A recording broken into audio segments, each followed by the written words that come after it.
Radio Kambana Live Report.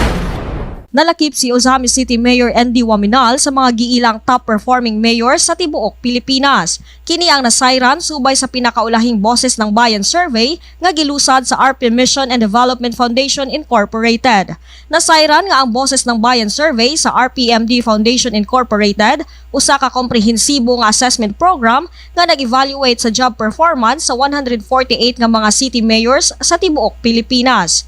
Gikan sa maong ihap, 20 ka mga mayor ang migawas nga top performing nga gipangunahan nilang Quezon City Mayor Joy Belmonte, Mayor Jenny Sandoval, Malabon City, Mayor Eric Singson sa Candon City, Mayor John Ray Chanco sa Navotas City, Mayor Ahong Chan sa Lapu-Lapu City, Mayor Samsam Gulyas sa Talisay City, Cebu, Mayor Eric Olivares sa Parañaque City, ug Mayor Along Malapitan sa Caloocan City. Lakip sa maong listahan nga nakakuha og taas nga puntos gikan sa mga respondents sa maong survey, mao sila Mayor John Dalipe sa Zamboanga City ug Mayor Albi Benitez sa Bacolod City nga anaa sa ikaduhang pwesto.